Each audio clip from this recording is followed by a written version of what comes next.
મારો પરિચય આપતા કીધું કે ચંદ્રભાઈને આપણે જોવાનું છે. ચંદ્રકાંત બગડીએ કહ્યું છે કે લેખકોને માણવા, વાંચવા, જોવા નહીં.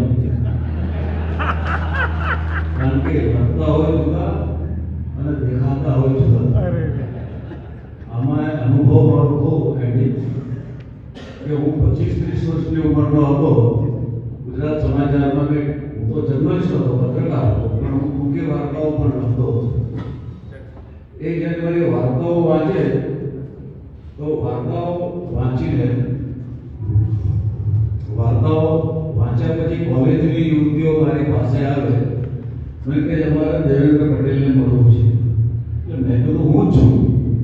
કે ના, તમે ના હો શકો, આ વાર્તાઓ લખનાર તો 70 વર્ષનો સિનિયર માણસ હોવો જોઈએ. એટલે ભાઈ હું જે છું એ હું છું, પણ માને નહીં. પછી બીજા એક બેન આવે, તમારી જે વાર્તાઓમાં જે જુદી જુદી યુવતીઓની વાતો આવે છે એવું લાગે છે કે આ બધી તમારા જીવનમાં જ આવી લાગે છે. મેં તો 200 વાર્તાઓ લખી છે, તો શું 200 યુવતીઓ મારા જીવનમાં આવે છે? એટલે લેખકો વિશેનો જાતનો ભ્રમ વાચકોના મનમાં હોય છે. શરૂઆતમાં તો મારો પરિચય આપતા કીધું રંગીશ ના સૌંદર્ય સમ્રાટનો ઉપરનો મારી એક સિરિયલ ચાલે છે ગભરી. તમે નરગીસને યાદ કરી, હું રાજ કપૂરને યાદ કરું છું. હું જ્યારે સંજય કોલેજમાં ભણતો હતો, કારણ કે આ શિક્ષણ વિશેના અનુભવોની વાત છે, તો સેન્ટ જેમ્સ કોલેજ 65 થી 66 ગાળામાં બધા સ્પેનિશ ફાધર્સ એટલે પાદરીઓ, પ્રિસ્ટ, જેને ફાધર કહેવાય, એ બધા સ્પેનિશ ફાધર્સ અમને ભણાવતા. એ વખતે સેન્ટ જેમ્સ કોલેજના પ્રિન્સિપલ ફાધર ડિસોઝા પાદરી હતા. પણ એ જમાનામાં 65 થી 66 જમાનામાં એ સમયગાળોમાં એટલો મોડર્ન પરિસ્થિતિ હતી કે ફાધર ડિસોઝા પ્રિસ્ટ હોવા છતાં એ વખતે સંગમ પિક્ચર રજૂ થયું. સંગમ પિક્ચરના પ્રીમિયર માટે રાજ કપૂર અમદાવાદ આવેલા. તો ફાધર ડિસોઝાએ રાજ કપૂરને સેન્ટ જેમ્સ કોલેજમાં આમંત્રણ આપ્યું. એટલો ફિલ્મી કલાકારોનો છોડ એ જમાનામાં નહોતો, અને રાજ કપૂરને પ્રવચન કરવાનું કીધું. ત્યારે હું કોલેજના પહેલા કે બીજા વર્ષના વિદ્યાર્થી તરીકે વિદ્યાર્થીઓની સાથે અમારી એક જમાનામાં 2000 વિદ્યાર્થીઓ હતા. રાજ કપૂર અદ્ભુત હિન્દી અને અદ્ભુત અંગ્રેજીમાં બોલ્યા. ત્યાર પછી ફાધર ડિસોઝા જે અમારા પ્રિન્સિપલ હતા કોલેજના, એમણે અંગ્રેજીમાં પ્રવચન શરૂ. એમણે અંગ્રેજીનું એક વાક્ય શરૂ કર્યું, 5મી મિનિટે વાક્ય પૂરું થયું. જે લોકો અંગ્રેજી ભાષાના જાણકાર છે કે એમને વ્યાકરણની આંટીકુટી કેવી હશે કે હું એક વાક્ય શરૂ કરું, અલ્પવિરામ પૂર્ણવિરામ આવતા 5 મિનિટ લાગે, એટલું એ અદ્ભુત બોલેલા. રાજ કપૂર ને મેં નજરે જોયા ત્યારે અમને નવી લાગી કે હું આ કલાકારને જોયું છું કે જે કલાકારને જોવા માટે પડાપડી કરતા. એ જ રીતે બીજા અનેક કલાકારો સાથે હું બોમ્બે ગયો. પછી તો ફિલ્મ પણ લખી, અંદરના એકાંત સિરિયલો પણ લખી. તો હું જ્યારે બોમ્બે ગયો ત્યારે એક કાર્યક્રમ માટે હું મોહમ્મદ રફીને મળવા ગયો. હું માનું છું અહીં બેઠી તમામ વ્યક્તિઓ મોહમ્મદ રફીને જાણે છે. મોહમ્મદ રફીના હું ઘેર ગયો, એમની સાથે હું બેઠો. મને એમ લાગ્યું કે આ માનવીના સ્વરૂપમાં એક ફરિશ્તા છે, અદ્ભુત વ્યક્તિ. એના જેવો ભોળપણ કોઈની પાસે નહોતું. એ જમાનામાં એક ગીત ગાવાના 5000 રૂપિયા એવા. 5000 એટલે આજના તો 5 લાખ થાય જમાના. કોઈ પ્રોડ્યુસર આવે કે સાहब मेरे पास पैसे नहीं है, એ મફતમાં લે છે. એ અદ્ભુત વ્યક્તિ રાજ કપૂર હતા. કિશોર કુમારને હું મળવા ગયો તો પહેલા તો એક અમદાવાદમાં લાયન્સ ક્લબ માટે ફંક્શન કરવાનું હતું. કિશોર કુમારને મળવા ગયો તે દરવાજો જ બંધ હતો. એમના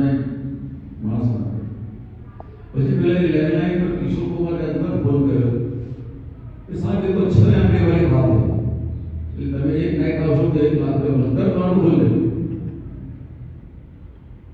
બાણું ખોલીને લુંગી પહેરીને મળવા કેમ ઇમેજિન લુંગી પહેરીને કિશોર કરવાની મળવા મીટિંગ પણ કરી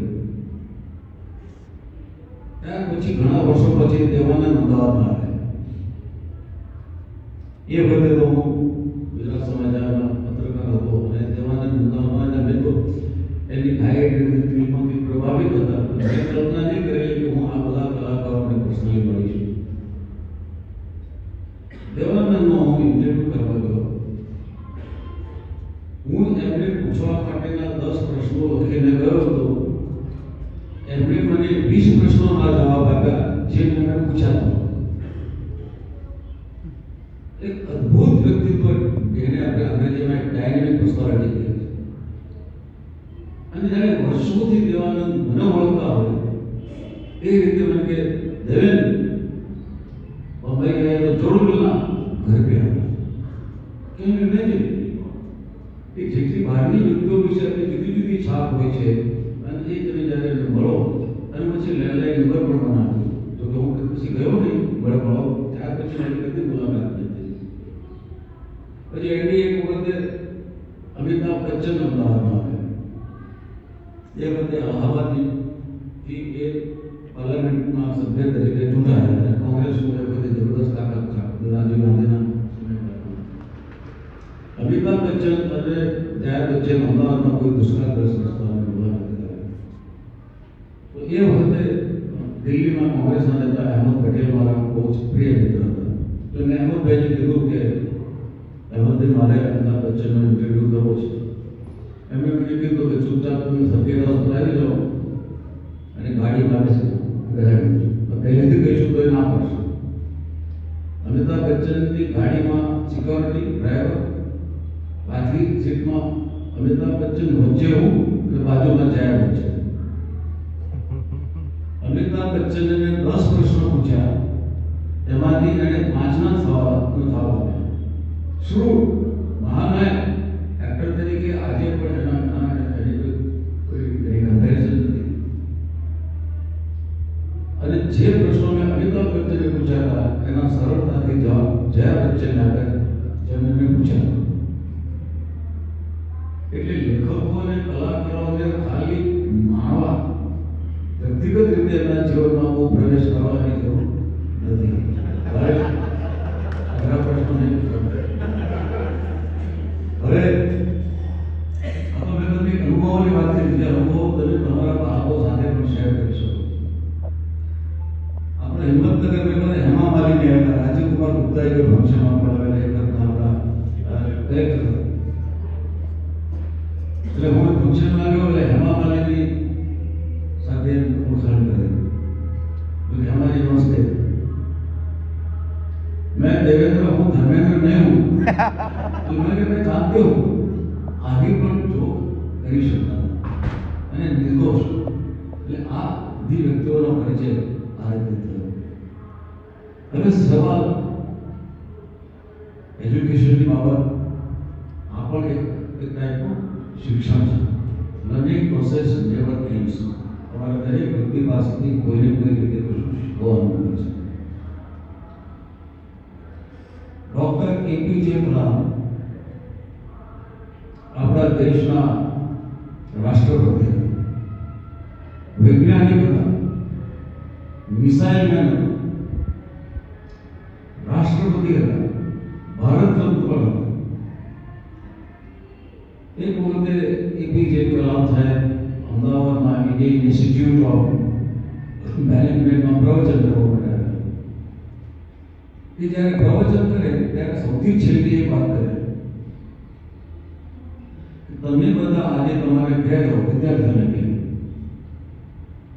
ત્યારે તમારે તમારી એક ડાયરી બનાવવાની આખો દિવસ શું કર્યું છે નહીં લખો આવનારી પેઢી તમને કઈ બાબત માટે યાદ કરે એ વિષય પર તમારે લખો આવનારી પેઢી તમને શાના માટે યાદ કરે એટલે એ વખતથી એ દરેક વ્યક્તિને હું ડૉક્ટર બનવા માગું છું પ્રોફેસર બનવા માગું છું લીડર બનવા માગું છું કે ગાયક બનવા માંગુ છું, ત્યાંથી એવો નીકળ્યો છું. દરેક જગ્યાએ પ્રવચન કરવા જાય છેલ્લે આ વિદ્યાર્થીઓને કહે કે તમને એક જગ્યાએ લખવાનું આજે હું શું બનવા માંગુ છું, શું બનવા માંગુ છું એ વિશે તમારે લખવાનું. એક વખતે એક રવિ મથઈ નામના એક પ્રોફેસર જેમણે IIMRનું પ્રવચન સાંભળેલું, એ ઓરિજિનલી તમિલનાડુના. તો તમિલનાડુમાં યુનિવર્સિટીમાં APJ કલામ સાહેબનું લેક્ચર સાંભળ્યું. એમણે તો હું સાંભળેલું જ હતું. પ્રવચન પૂરું થયું એટલે રવિ મથઈએ APJ કલામ સાહેબને સામેથી પૂછ્યું કે સાહેબ તમે અમને બધાને વિદ્યાર્થીઓને તમે કહો છો કે આવનારી પેઢી તમને શાના માટે યાદ કરે?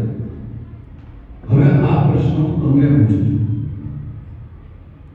આવનારી પેઢી કલામ સાહેબને એક વૈજ્ઞાનિક તરીકે યાદ કરવાનું પસંદ કરશો? એક મિસાઇલ મેન તરીકે યાદ કરવાનું પસંદ કરશો? પીપલ્સ પ્રેસિડેન્ટ એટલે લોકોના રાષ્ટ્રપતિ અને APJ કલામના પારણા હંમેશા ખુલ્લા રહેતા. એ ભારત રત્ન માટે યાદ કરવાનું પસંદ કરશો? એટલે APJ કલામ સાહેબે બહુ ચંદ્રતાથી કીધું કે આવનારી પેઢી મને એક શિક્ષક તરીકે યાદ કરે એ સત્ય ઘટના છે. APJ કલામ સાહેબને જીવન તો દરેક વ્યક્તિના, કારણ કે એક શિક્ષક એ આજીવન શિક્ષક છે. Once he retired from job, but activity થી નહીં. દુનિયામાં એક વર્ગ શિક્ષક જે આચાર્ય હોય એ છે કે હોય, કારણ કે શિક્ષક માતા પિતા પછી બાળકોના સંસ્કાર અને બાળકના વ્યક્તિત્વનો વિકાસ કરવા માટે શિક્ષક અને આચાર્ય સૌથી વધારે એમાં રિસ્પોન્સિબલ છે. આજે આપણે આ JS મહેતા હાઈસ્કૂલમાં બેઠા છે. આ હાઈસ્કૂલમાં એક પૂર્વ દ્વિતીય આચાર્ય ડૉક્ટર શ્રી VK પટેલ સાહેબને યાદ કરું. ધનસુરામાંથી કોઈ અસર VK પટેલ સાહેબનું નામ યાદ હશે. એમનું નામ વાડીભાઈ K પટેલ. આખું મારા ગામની બાજુના ગઢકંપાના યુવકની સૌથી પહેલી જોબ એમણે આકૃતમાં શરૂ કરી. આકૃતમાં એ વખતે 7મું ને 8મું, 8મું ને 9મું, 7મું ને 8મું બે ક્લાસ હાઈસ્કૂલથી શરૂ થયેલા. અને હું તો 6 ધોરણ સુધી ગુજરાતી શાળામાં ભણ્યો અને 7મું ને 8મું હાઈસ્કૂલમાં ભણ્યો અને પછી તો 13 વર્ષની ઉંમરથી હું અમદાવાદ સ્ટેજમાં હતો. તો એ વખતે અમારી સ્કૂલ વખારમાં એટલે ગોડાઉનમાં ચાલે, કારણ કે હાઈસ્કૂલનું પોતાનું મકાન નહોતું. એ હાઈસ્કૂલ શરૂ કરવામાં અમારા આકૃતના પાનચંદ શેઠ, મોહનલાલ ચોટાલાલ શાહ, જીવન કાકા, મારા પિતાશ્રી, આવા અનેક વ્યક્તિઓનો એમાં બહુ મોટો ફાળો. ત્યારે પાનચંદ કાકાએ કીધું કે વાળી તમે બાળકે મારા બાળકોને અંગ્રેજી ભણાવો અને સરસ ભણાવો. જે શિક્ષકોની અમીર મારા જીવનમાં છે એમાં એક ડૉક્ટર VK પટેલ. ગઢકંપાના ગામડાના હતા, પણ તમે એમનું ડ્રેસિંગ જુઓ તો પરફેક્ટ. તમારા વગર કપડા સાથે આપણી ઇન્ટિગ્રેટેડ ફોર્મમાં પેલો શબ્દ નહીં વાપરો, એવા દેખાવાની કોઈ જરૂર નથી. તમારે કિંમતી વસ્ત્રો નહીં, should be neat and clean. તમે શર્ટ અને પેન્ટ પહેરી હો એ શર્ટ અંદર જ હોવું જોઈએ. That is etiquette. શર્ટ બગડી ના જાય, શર્ટ પહેરીને જવાય. આ એટિકેટ છે. એમાં ગુજરાતી કરતા અંગ્રેજી VK પટેલ સાહેબ બહુ સારું. અને એ VK પટેલ સાહેબ મને રોજ ઘેર બોલાવે, મને રોજ અંગ્રેજી શીખવા માટે પ્રેરણા આપે. ત્યાર પછી એ આ હાઈસ્કૂલમાં આપણે બેઠા છીએ, એ હાઈસ્કૂલમાં શિક્ષક તરીકે જોડાયા, સુપરવાઇઝર બને, દ્વિતીય આચાર્ય. અને એ શિસ્તના એટલા બધા આગ્રહી કે વિદ્યાર્થી કરાર બેસવાનું, સારું અંગ્રેજી બોલવાનું, સારું ગુજરાતી બોલવાનું અને ચોરી નહીં કરવાની. તમને તમને નવી લાગશે કે આ હાઈસ્કૂલમાં એમનો એક સગો ભત્રીજો ભણતો હતો, એને ચોરી કરવા દીધી નહીં, એ નાપાસ થયો. પણ વિજય પટેલ સાહેબે એને ચોરી કરવા દીધી. આ સ્કૂલના એ વિદ્યાર્થી પછી તો બરોડા શિફ્ટ થઈ ગયા અને બરોડાની સ્કૂલમાં એ પ્રિન્સિપલ તરીકે ત્યાં જ રિટાયર થયા. પણ એમનું સાહિત્ય અને પુસ્તક પ્રેમ નથી. એક વખતે રઘુવંશ શાહના પુસ્તકો કોઈકે મને ભેટ મોકલ્યા. પ્રકાશકની નોંધ હતી કે વિખી પટેલ સાહેબ તરફથી આ પુસ્તક તમને ભેટ આપવામાં આવે છે. કેમ ઇમેજિન કે પછી તો મારા પુસ્તકો લઈ અને વડોદરામાં જુદી જુદી સંસ્થાઓને ભેટ મોકલાવી. આ પ્રકારનું એમને શિક્ષણ કર્યું. આ તો મેં તમને જુદી વાત જે આચાર્યોની મારા જીવન પ્રમુખ સંચારમાં બીજા એક એચસી પટેલ જે બાયડની અને શાંતિવાલા સ્કૂલના પ્રિન્સિપલ, અને એમનું પણ અંગ્રેજી એટલું સરસ હતું કે જેના કારણે મારું પણ અંગ્રેજી સુધર્યું. ત્યાર પછી હું અમદાવાદની શ્રેષ્ઠ સ્કૂલમાં ભણાવ્યો. આપણે બધા શિક્ષણ સાથે એક કે બીજી રીતે સંકળાયેલા છીએ. તો શ્રેષ્ઠ એટલે શું? અમદાવાદમાં 100 વર્ષ પહેલા કેલિકો મિલના માલિક અંબાલાલ સારાભાઈ. અંબાલાલ સારાભાઈના કેટલાક સંતાનોનો તમે પણ કહો. અંબાલાલ સારાભાઈના શાહીબાગમાં રિટ્રીટ બંગલો 27 એકરમાં બંગલો 150 વર્ષ પહેલા. અને ધારો કે તમારી પાસે આજે પૈસા ઘણા છે, તમે એક બંગલો બનાવો. કેટલા બંગલો? 2, 4, 5, 10. અંબાલાલ સારાભાઈનો રિટ્રીટ બંગલો 54 રૂમ, 54 રૂમ. અને એની ડિઝાઇન કરી હતી રવીન્દ્રનાથ ટાગોરના શાંતિનિકેતનની જેને ડિઝાઇન કરી હતી. અંબાલાલ સારાભાઈ ગુજરાતમાં સૌથી પહેલી મોટર કાર લાવી. એ પહેલા ગુજરાતનું મોટર કાર હતું. હવે ગુજરાતમાં મોટર ના હોય તો ડ્રાઈવર ક્યાંથી લાવો? એ ડ્રાઈવર મુંબઈથી લાવો. અને 54 રૂમ નો એમના રિટ્રીટ બંગલોમાં 28 પાથરો, 18 જુદા જુદી સ્ટ્રીટ લેવલના ટેરેસ ધાબા. એમાં એક સંતાન લીનાબેન મંગલદાસ. લીનાબેનના ભાઈને અહીં બેઠેલી તમામ વ્યક્તિઓ ઓળખે છે. ડોક્ટર વિક્રમ સારાભાઈ આ દેશના પહેલા અણુવિજ્ઞાની, સૌથી પહેલા ન્યુક્લિયર ટેકનોલોજી એમણે શરૂ કરી. એ વિક્રમ સારાભાઈના બેન લીના મંગલદાસ. અને લીનાબેનનું જ્યારે લગ્ન લેવાય, મિલ માલિકની દીકરી અને એક બીજા મિલ માલિકને પરણ્યા મદન મોહન મોહનદાસ. એ પણ 2 મિલોના. તો લીનાબેન અને અંબાલાલ સારાભાઈ નવીની વાત એ છે કે ગુજરાતમાં મમ્મી પપ્પા શબ્દ સૌથી પહેલો એ અંબાલાલ સારાભાઈના પરિવારમાં આવ્યો. એ પહેલા મા બા સાબરકાંઠા બધું છી કહેતા ઘણા બી આવે છે. તો જ્યારે લીનાબેનનું લગ્ન થયું ત્યારે એમને ત્યાં કીધું કે પપ્પા હું લગ્ન કરીશ પણ કન્યાદાન નહીં. કન્યા એ કોઈ દાન કરવાની વસ્તુ નથી. આ કલ્પના આપી 100 વર્ષ પહેલા લીનાબેન મંગલદાસે કરી. તો કોઈ ભણાવવા માટે કોઈ તૈયાર નહીં થયું ને. હવે કન્યાદાન વગર લગ્ન નથી કર્યા. છેવટે એક બ્રાહ્મણને પુનાથી બોલાવવામાં આવ્યો. પુનાથી બોલાવ્યા ત્યારે મેં લગ્ન કર્યા. આવો ક્રાંતિકારી વિચાર 100 વર્ષ 100 વર્ષ પહેલા અંબાલાલ સારાભાઈના. એ લીનાબેનના લગ્ન થયા પછી અંબાલાલે પૂછ્યું કે લીના હું તને લગ્નને લીધે શું ભેગા? એના તો પિતા પાસે અઢળક ધન હતું, એના હસબન્ડ પાસે અઢળક ધન હતું. પૈસા માંગવાનો કોઈ સવાલ જ કરતા હતો. એટલે લીનાબેને કહ્યું કે પપ્પા તમારે મને કંઈ પણ ભેટ આપી હોય તો એક સ્કૂલ ભેટ આપો.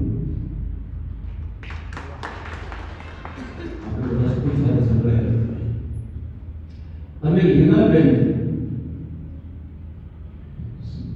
70 થી 80 વર્ષ પહેલા અમદાવાદના શાહીબાગમાં શ્રેયસ નામની સ્કૂલ છે.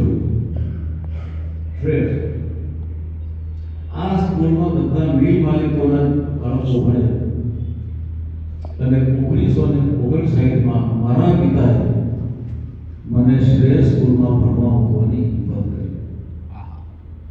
1959માં અને હું મારા માતા પિતાનું એક જ સંતાન. પોતાના 13 વર્ષના બાળક અત્યારે અમેરિકા ભણવા જવાનું તો તમારી હિંમત નહીં ચાલે. મારો ગ્રાન્ડસન ઓસ્ટ્રેલિયા ભણવા જાય તો હું રાત્રે એકલો રડું. હું સેન્ટિમેન્ટલ છું. મારા પિતાશ્રીએ હિંમત કર્યો અને અમદાવાદ સુધી પહોંચવા માટે આક્રમથી બળદગાડામાં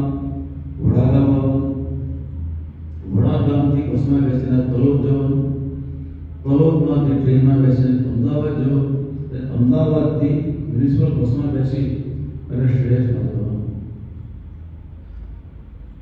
અને હોસ્ટેલમાં મૂકવામાં આવે તો હોસ્ટેલનું અલગ બિલ્ડિંગમાં અંબાલાલ સારાભાઈએ રિટ્રીટ બંગલોના 15 રૂમ હોસ્ટેલ માટે ફાળવી આપેલા. એટલે લાઈન સરદાર રૂમમાં જવાની બંગલો સ્પીડ લેવલ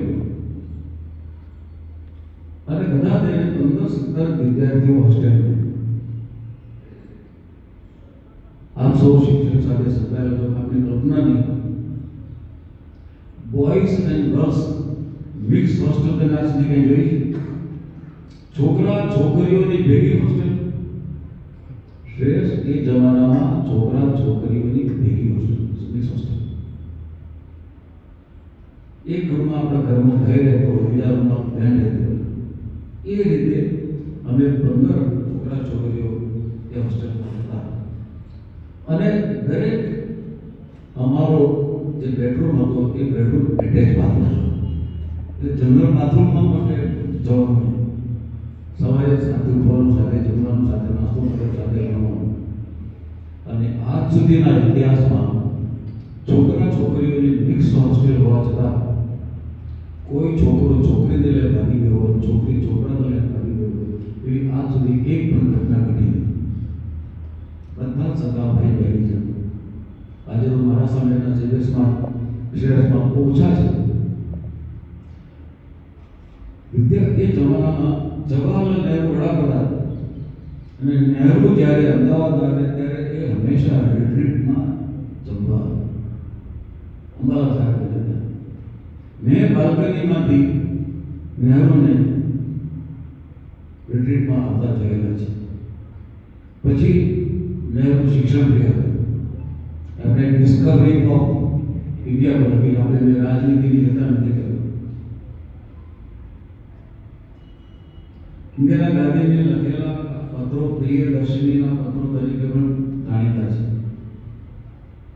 તો નહેરુ મારી શ્રેષ્ઠ સ્કૂલની મુલાકાતે આવવાના હતા અને જ્યારે શ્રેષ્ઠ સ્કૂલની મુલાકાતે આવવાના હતા એટલે શ્રેષ્ઠ સ્કૂલ એક સમજી લેવું જોઈએ કે તે બધા સ્કૂલ સાથે સંકળાયેલા છે.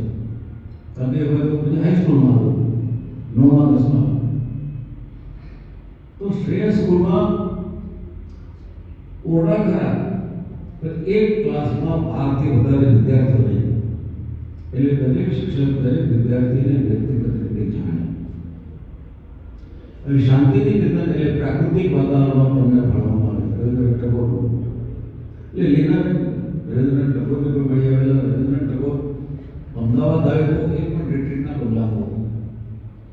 તો નહેરુ અમારી સ્કૂલમાં આવવાના હતા. મને એક ઝાડ નીચે બધા છોકરાઓને બેસાડી દીધા અને હમણાં હાલમાં આટલો એક ડ્રોઈંગ પેપર આપીને ડ્રોઈંગ કરો. જવાહરલાલ નહેરુ ફરતા ફરતા મારી પાસે હું ઝાડ નીચે બેસીને ચિત્ર દોરતો.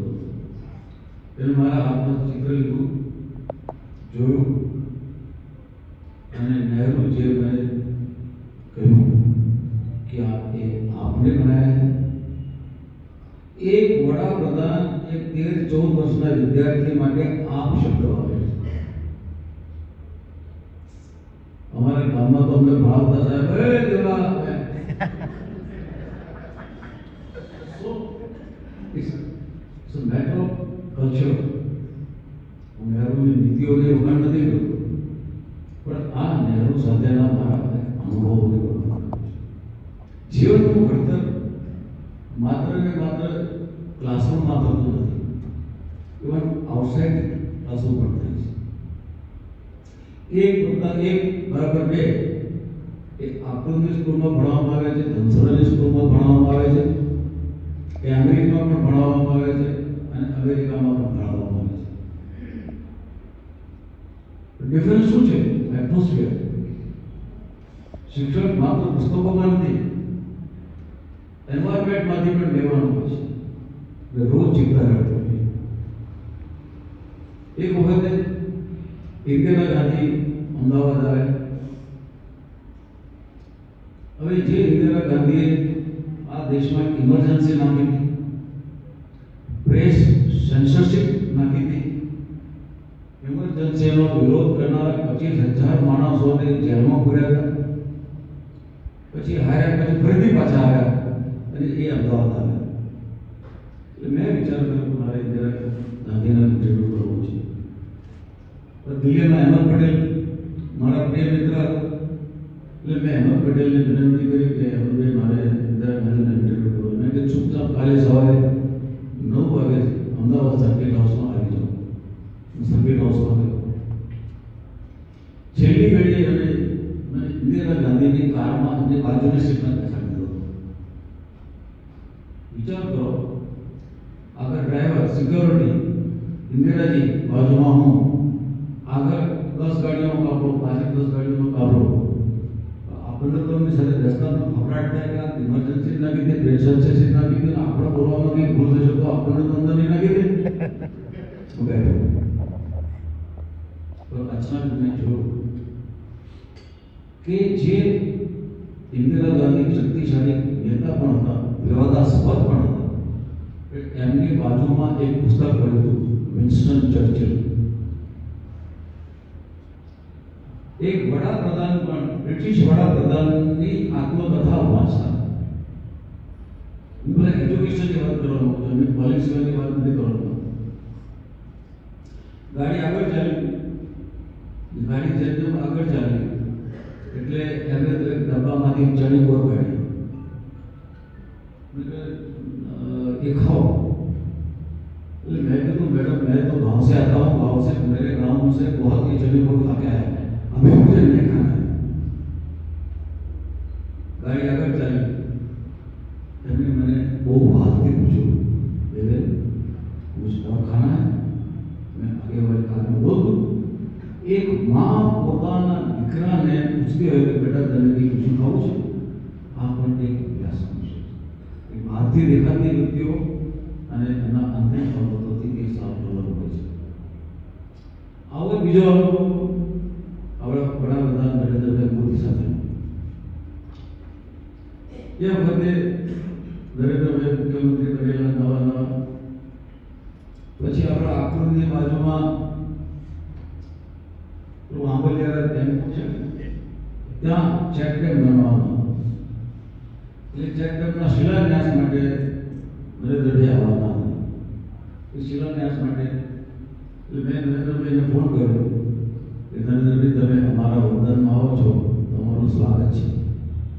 એટલે નરેન્દ્રભાઈ મને કીધું એવું સ્વાગત નહીં ચાલે, તમારે મારી સાથે આવવું છે. એટલે મેં 9 વાગે મારા બંગલે આવ્યો. હું એમના બંગલે પહોંચ્યો. મેં મારી મોટર કાર બંગલે મૂકી દીધી અને એમણે સાથે પાછળ બેસી. હવે તો મુખ્યમંત્રી ત્યાં બી આગળ 10 ગાડીઓ, પાછળ 10 ગાડીઓ. જેવું તમે ગાંધીનગરની બહાર નીકળ્યા, પાછળ મેં ડબ્બો ખોલ્યો. ડબ્બામાંથી ચણા અને ગોળ કાઢ્યા. મેં કીધું ખાઓ. સર હું ગામડાથી આવું છું, મને ગોળ ચણાનો નાસ્તો ભાવતો નથી, તમે ખાઓ. હું તો આ ખાઉં છું. જો કેટલીક વ્યક્તિઓની સાદગી કેવી હોય છે. પછી અમે આંબલિયારા ડેમ પર પહોંચ્યા, ત્યાં શિલાન્યાસ કર્યો. શિલાન્યાસ કર્યા પછી આ પ્રકારના સ્ટેજ પર બધાને બેઠા, સામે 1000-2000 માણસ બેઠું હતું. 1000-2000 માણસ ત્યાં બેઠું હતું. પછી એ ગામના લોકોએ કીધું તમારે પણ સ્ટેજ પર બેસો. એટલે હું પણ બેઠો.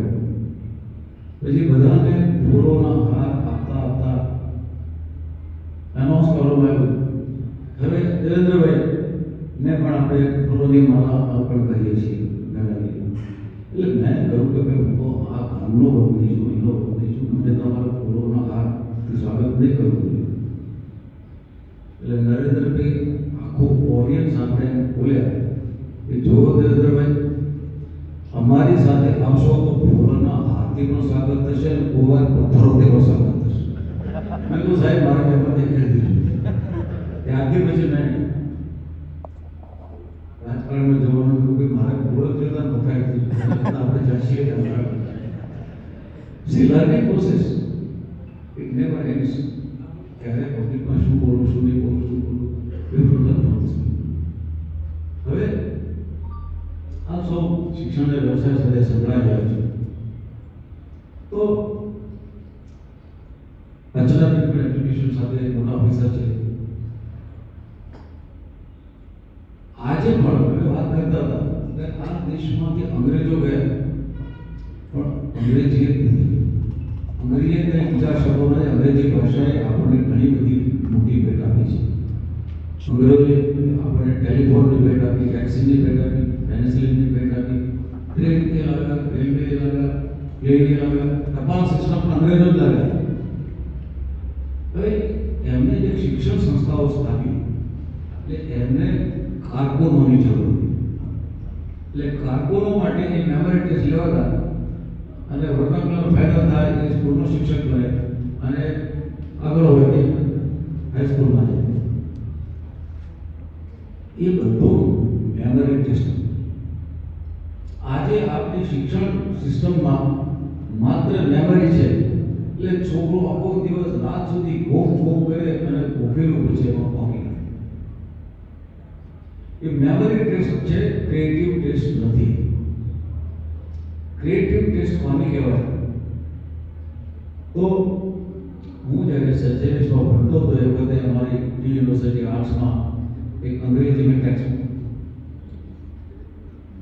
જે લોકો કદાચ અંગ્રેજી ભાષા સાથે સંકળાયેલા છે એનો આ પાઠ આવે છે, લેડી ઓફ ધ ટાઈગર. એ પાઠનું નામ હતું lady of the tiger. Lady of the tiger એટલે એવું હતું કે યુરોપના કોઈ દેશમાં એક રાજા હતો અને રાજાને અત્યંત સ્વરૂપવાન એની રાજકુમારી હતી. એ એના નગરના એક સામાન્ય મધ્યમ વર્ગ કરતા પણ નીચે એના એવા સામાન્ય યુવાન સાથે પ્રેમમાં પડી. બંને એકબીજાના પ્રેમમાં પડી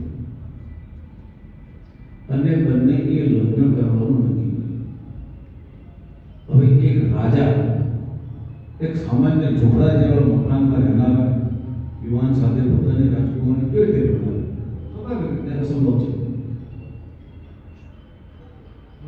રાજકુમારી આગળ રાખ્યો તો હું ભણીશ તો આ યુવકે ભણીશ, અને યુવકે આગળ રાખ્યો તો હું ભણીશ તો રાજકુમારીને ભણીશ. આ પાઠ છે. રાજાએ કીધું ચલો આનો એક ઉકેલ લાવ્યો. એણે બધા પોતાના નગરજનોને બોલાવ્યા, વિશાળ મંડપમાં કોટ અને એમાં બે પાંજરા મૂક્યા. બંધ પાંજરા. પાંજરામાં શું છે કોઈ ખબર નથી. પેલા યુવકને બોલાવવામાં આવ્યો અને યુવકને કહેવામાં આવ્યું કે એક પાંજરામાં વાઘ છે અને બીજા પાંજરામાં રાજકુમારી છે. દેખાવ કેવી રીતે બંધ હતા પાંજરા? તું આ બંને પાંજરામાંથી એક પાંજરું પસંદ કરીને અંદર જા.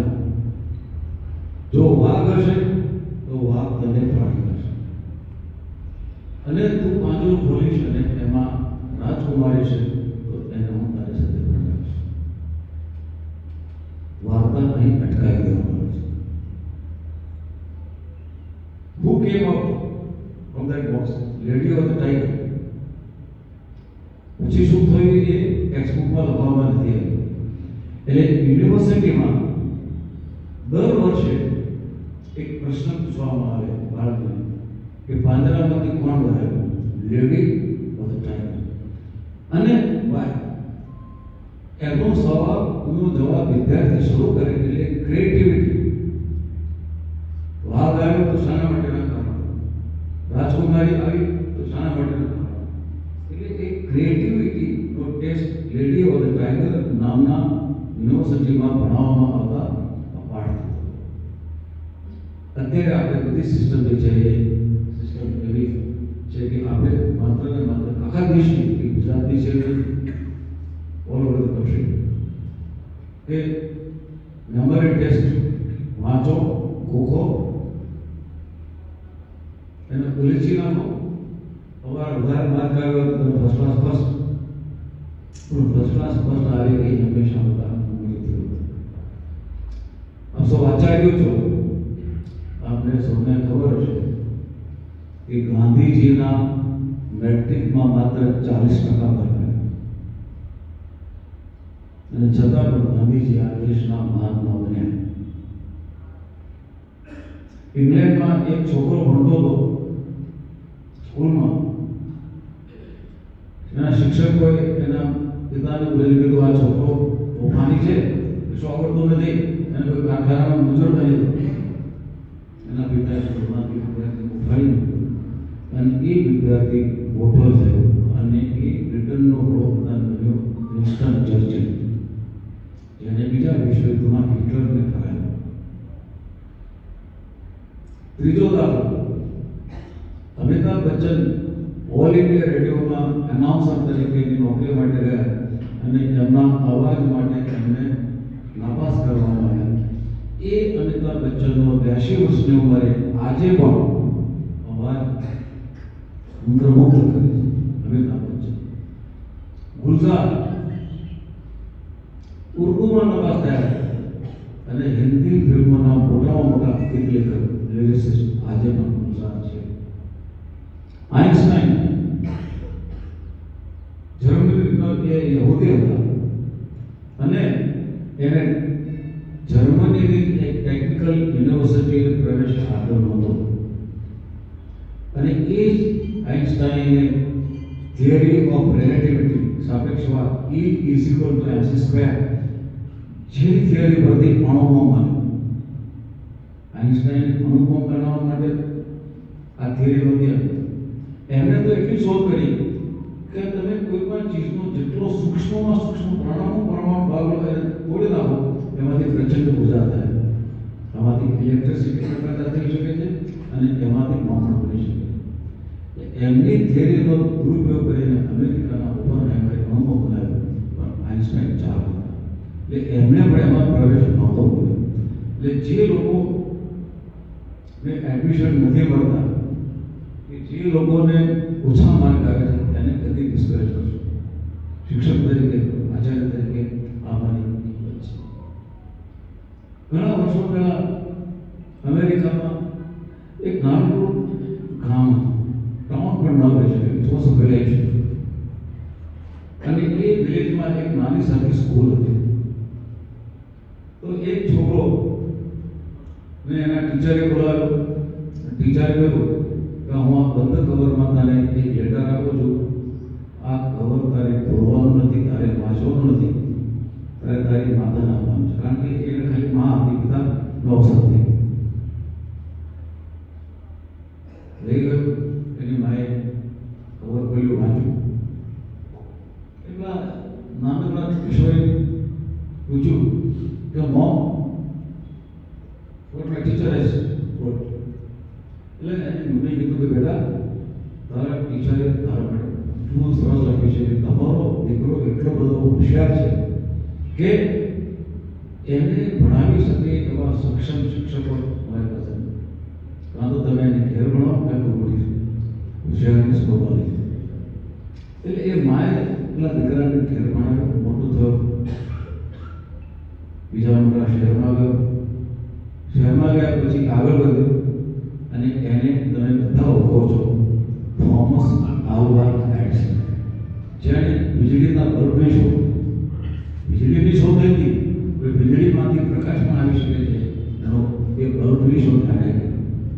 ફોનોગ્રામ, તાર, ટેલિફોનની શોધ પણ થોમસ આલ્વા એડિસન કરી. એ થોમસ આલ્વા એડિસનને બહુ વખત વિચાર થયો કે ચલો હું મારા એન્સેસ્ટ્રલ નંબર ઉદાસીમાં એના નામ મૃત્યુ થઈ ગયું. એ એના નામ ગયું, એના પોતાના ઘરમાં ગયું. એ તો નાનો દસ બુદ્ધિમાં કેવો હતો એને જૂની બધી વસ્તુઓ જોવા માટે એણે એની મમ્મીનું કબાટ ખોલ્યું. કબાટમાંથી પેલું એ નાનો હતો ત્યારે ટીચરે લખ્યો લેટર બધા પડ્યો. થોમસ આલ્વા એડિસને વાંચ્યું તો એના ટીચરે લખ્યું હતું કે મેડમ, તમારો છોકરો ડફોર છે, મૂર્ખ છે, તોફાની છે, અમે એને સ્કૂલમાંથી કાઢી મૂકીએ છીએ તો એ ગેરકાયદેસર. આ વાત એની માએ પોતાના દીકરાને કદી નહીં કરી. અને એક માતાએ એક ઓછી બુદ્ધિવાળા બાળકને, મંદ બુદ્ધિવાળા બાળકને એક જીનિયસ વૈજ્ઞાનિકમાં પરિવર્તિત કરવાનું કામ કર્યું. આ એક માનવ પ્રતાપ છે. અને સૌથી છેલ્લી એની ઘણો ટાઈમ થયો છે, સાંજના 7 વાગ્યા સુધી બોલું.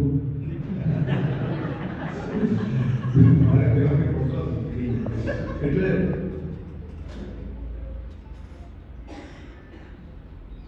તમારા બાળકને આઉટ ઓફ બોક્સ તો વિચાર કરવો છે. વિદ્યાર્થી આઉટ ઓફ બોક્સ એટલે શું? એ બીજા વિચાર છે ને અલગ વિચાર. અમેરિકાની એક મોટી કંપની ને એક મલ્ટીનેશનલ કંપનીને એના એક CEO ની જરૂર હતી. એના વડા કે જે એની કંપનીની પ્રોડક્ટને બીજી અલગ રીતે બજારમાં મૂકી શકે. 200 જણે અરજી કરી. દરેકને એક જ પ્રશ્ન પૂછવામાં આવે. એમને એક વાર્તા કહેવામાં આવે કે અમેરિકાનું એક રણ છે નેવાડા. એ નેવાડામાં એક હાઈવે જાય છે પણ 50 કિલોમીટર સુધી કોઈ ગામ આવતા નથી. 50 કિલોમીટર પછી કોઈ ગામ આવે, કોઈ ગામ આવે. ગરમી, નેવાડામાં ગરમી પડે, બાકી બધા નથી. તમે એક કાર ચલાવો છો એ હાઈવે પર, ચારે બાજુ રણ છે અને તમારી પાસે 2 સીટર કાર છે. 2 સીટર કાર આવે ને સરકાર, એ પાછળ સીટ ના હોય, ડ્રાઈવર અને એની બાજુમાં એક જ સીટ હોય, પાછળ કોઈ સીટ નહીં. અને 50 કિલોમીટર તમે જાઓ છો પછી તમે એક બસ સ્ટેન્ડ આવે છે. એ બસ સ્ટોપ ઉપર 3 જણો ઉભા છે. એ ત્રણેય જણ તમને હાથ કરે છે કે તમને લિફ્ટ જોઈએ છે. એટલે અમને ત્યારના બસ સ્ટેન્ડ જોઈએ, બસ આવતી નથી. એ 3 વ્યક્તિઓમાં એક અત્યંત રૂપાળી યુવતીઓ હોય છે. એ યુવતીના એક સ્માઇલ માટે તમે વર્ષોથી રાહ જોતા પરિચિત છે. એને કદી સ્માઇલ નહોતો આવ્યો. આજે એણે તમને પહેલી વાર સ્માઇલ આપી અને લેફ્ટ. એની બાજુમાં એક યુવાન ઉભો છે જે તમારો જીગરજાન મિત્ર છે. જે તમારો જીગરજાન મિત્ર છે અને એણે તમારો જીવ બચાવ્યો હતો. એના કારણે તમે ચિંતા છો. એણે કોઈ લિફ્ટ માંગી. એની બાજુમાં 70-75 વર્ષના એક વૃદ્ધા માછી ઉભા છે જેમને તાવ છે, ફફડે છે, ગમે ત્યારે બેભાન થઈને પડી જાય એમ છે. તેમને તાત્કાલિક હોસ્પિટલમાં દાખલ કરવાની જરૂર છે. એમને પણ હાથ નથી. તમારી પાસે 2 સીટર કાર છે, તમારી પાસે એક જ સીટ છે. તમે કોને લિફ્ટ કરશો? તમારી ડ્રીમ ગર્લને કે જેની સ્માઇલ રાહ જોતા, કે તમારો જીવ બચાવનાર તમારા જીગરજાન મિત્રને, કે પેલા વૃદ્ધાને કે જેને હોસ્પિટલમાં દાખલ કરવામાં ના આવે તો તમે તેને એક જ સીટ છે. તો એ કહે છે કે તમારા બાળકને પૂછો. એક જ ઉમેદવારે જવાબ આપ્યો, આઉટ ઓફ બોક્સ. હું મારી કાર મારા મિત્રને આપી દઉં, એને હું કહું કે તું આ વૃદ્ધાને બાજુની સીટમાં બેસાડીને હોસ્પિટલમાં દાખલ તારે ઘરે જાય અને હું મારી ડ્રીમ ગર્લ સાથે ઊભો રહીને બસની બસ સ્ટોપ પર પહોંચી રહ્યો છું. Out of box. લોકો વિચારે છે એના અલગ વિચારો આઉટ ઓફ બોક્સ છે. This is what you must teach your students. તમારા બાળકોને કે ચીલા ચાલુ બધા વિચારે અને આ જવાબ આપનારને $2 લાખ મહિનાની નોકરી મળી. આ સત્ય ઘટના છે, કાલ્પનિક ઘટના નથી. અને છેલ્લી એક સત્ય ઘટના મારી વાત પૂરી કરીશ. યુરોપમાં એક રોમાનિયા નામનો દેશ છે. યુરોપમાં ગુજરાત, રાજસ્થાન, હરિયાણા છે, નાના નાના એટલા જ વિસ્તારના બધા અલગ અલગ દેશો છે. એક રોમાનિયા નામનો દેશ છે. એ દેશમાં પણ એક નાનકડું ગામ, એ ગામમાં એક સ્કૂલ, એક વિધવામાં અને એનો નાનો બાળક એડવર્ડ ફ્રેન્ચ. એની માં રોજ બાળકને લઈને સ્કૂલમાં મૂકવા જાય. હવે કમનસીબે એની માને એક આંખ નહોતી. એક આંખની જગ્યાએ કામ હતો. એટલે સ્કૂલના બાળકો એડવર્ડને ખીજે, એડવર્ડ આ તારી માં કેટલી કદરૂપી, કેટલી અગલી આવે છે, તારી માં લઈને નહીં આવો, અમે બધા બરબડ આવે. એડવર્ડે એની માને જઈને કીધું કે મોમ, તારે મને સ્કૂલમાં મૂકવા હોય જરૂર નથી, હું એકલો જઈશ. કેમ? તો કે તારી આંખ જોઈને મારા સ્કૂલના બાળક વિદ્યાર્થીઓને મારી મજાક કરે છે કે તારી માં કેટલી આંખ વગરની કહાણી કેવી અગલી લાગે છે. એની માં ઠીક છે બેટા, એઝ અ વિશ. એની માઈને સ્કૂલમાં મૂકવા જવાનું બંધ કર્યું, કારણ કે એની આંખ નહોતી એટલે છોકરો એડવર્ડ ટીચર હતો. પછી એડવર્ડ મોટો થયો એટલે ફ્રાન્સમાં આવ્યો. ફ્રાન્સમાં એ બહુ સારું ભણ્યો, બહુ જ મોટી એને જોબ મળી. ફ્રાન્સની એક ફ્રેન્ચ યુવતી સાથે એણે લગ્ન કરી લીધા અને ફ્રાન્સની અંદર એક મોટો એપાર્ટમેન્ટ લઈને એડવર્ડ એની પત્ની અને એના બાળકો સાથે રહેવા માંડ્યો. આ 25 વર્ષના સમયગાળા દરમિયાન એડવર્ડ ફ્રીટ અને એની મા વચ્ચે ખાલી કાવર હતી. એને એડવર્ડે પોતાના ઘરનું તો સરનામું ખબર હતું અને એના દીકરાના સરનામું એને હતું, એટલે એને પોતાના દીકરાને કાગળ નથી, બીજાને જોયા નહોતા. એડવર્ડ એની માને એમ થયું કે મારી બહુ ઉપર થઈ ગઈ છે, તો મારે એક વાર મારા દીકરાને જોઈ આવવું છે. એટલે તો બસ યુરોપમાં તમે જાણો છો કે બસમાં બેસીને એક દેશમાંથી બીજા દેશમાં પણ જઈ શકે છે. એટલે ફ્રાન્સમાં છે અને મમ્મી પોતાના દીકરાનું પોસ્ટલ એડ્રેસ ખબર તે બારણું ખવડાવ્યું. તો બે બાળકોએ બારણું ખોલ્યું અને બાળકોએ ચીસ પાડી, ડેડ અભી ગઈ હશે, કોઈ કદરું બી ભાઈ કઈ આંખ નહોતી. એટલે એડવર્ડે આવીને જોયું તો એની માં, એટલે એની માનું સ્વાગત કરવા બદલે એને એની માને ધૂતરને કીધું કે તારામાં કોઈ એટિકેટ નથી, તારામાં કોઈ ભાન નથી, વચ્ચે તું ઘેર આવી ગઈ, આ તારી એક આંખ નથી, મારા છોકરાઓ ગભરાઈ ગયા. એની મા બિચારા આઘાત સહન કરી. એ 15 દિવસ સુધી એડવર્ડ ફ્રીચની મમ્મી એની સાથે રહેવા માંગતા હતા, પણ બીજા દિવસે સવારે ચૂપચાપ ઉઠી અને બસમાં બેસીને પાછા રોમાનિયા જતા. થોડા સમય પછી એડવર્ડ ફ્રીચ એ ફ્રાન્સનો મોટો સેલિબ્રિટી બની ગયો. એટલે એની ગામના સ્કૂલના આચાર્યોએ, શિક્ષકોએ નક્કી કર્યું કે આપણા સ્કૂલમાં ભણેલો છે તો આપણે એને એનું સન્માન કરવું જોઈએ. એડવર્ડ ફ્રીચને કાગળ લખીને જણાવ્યું કે તમે અમારા ગામના વતની છો, તમારું ફ્રાન્સમાં બધું નામ છે, અમે તમારું સન્માન કરવા માંગીએ છીએ, તમે આવો. સન્માન કોને ના? એડવર્ડ ફ્રીચ પોતાની કાર લઈ અને રોમાનિયા ગયો. સૌથી પહેલા સ્કૂલમાં ગયો. હવે સાહેબ મોટી બની ગઈ સ્કૂલ વખત એનું ભવ્ય સન્માન કરવામાં આવ્યું, સન્માન પત્ર અર્પણ કરવામાં આવ્યું, લંચ લીધું. પછી એડવર્ડ એમ થયું કે હું આટલા વખત પછી પાછો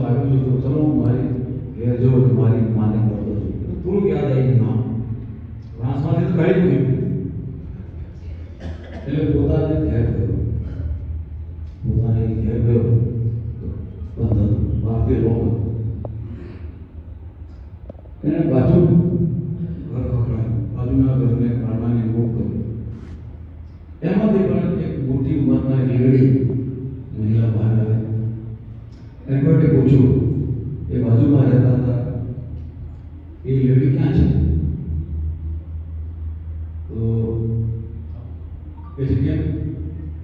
તો હું એડવર્ડ ફ્લિપ છું.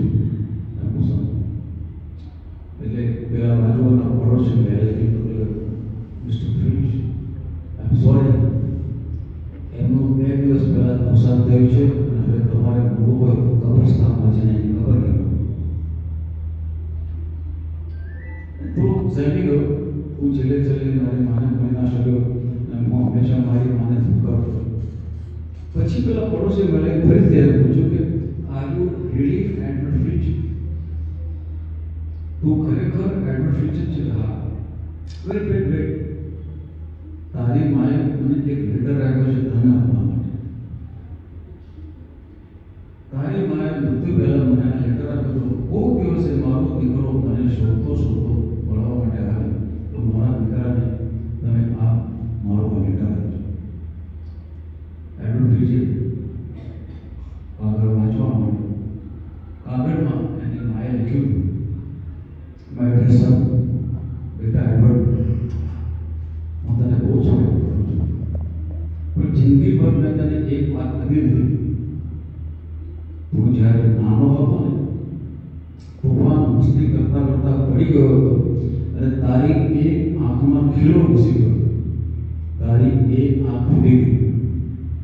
હું તને મોટી હોસ્પિટલમાં લઈ ગઈ તો હોસ્પિટલના ડૉક્ટરે કીધું કે આ આંખ તો હવે ફરતી સારી થાય નથી, પણ કોઈ બીજી વ્યક્તિ એને આંખ આવે તો એ આંખ કાઢીને એને ઇમ્પ્લાન્ટ કરીએ તો એ ક્યાં છે તો થાય.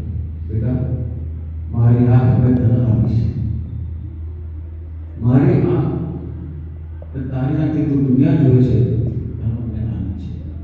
જે માએ પોતાના દીકરાને 2 આંખે જોતો જવા કર્યો, એની માં દીકરા માટે આંખ ગળે માટે કાઢી હતી. એટલું જિંદગી બધું આપણે અહીં જે કોઈ બેઠા છે એમાં આપણા માતા પિતાનો જે કંઈ સેક્રિફાઈસ છે, બલિદાન છે, એ બધી કહેતા નથી. અહીં બેઠેલા એટલે માતા પિતાને કદી ભૂલશો નહીં અને તમારા સંતાનોને આ વાત કહેજો. મારી વાતને સમાપ્ત કરું છું અને બેસતા પહેલાં ફરીથી એક આપણી માફી માંગી લઉં છું. હું અમદાવાદથી આવું છું અને મારી 2 વાગે ઓફિસમાં એક અર્જન્ટ મિટિંગ છે, એટલે હું વહેલો નીકળું તો એને કોઈ અહંકાર કે કોઈ બીજી રીતે આઉટ ઓફ એટિકેટ હવે સમજવા માટે થેન્ક યુ વેરી મચ.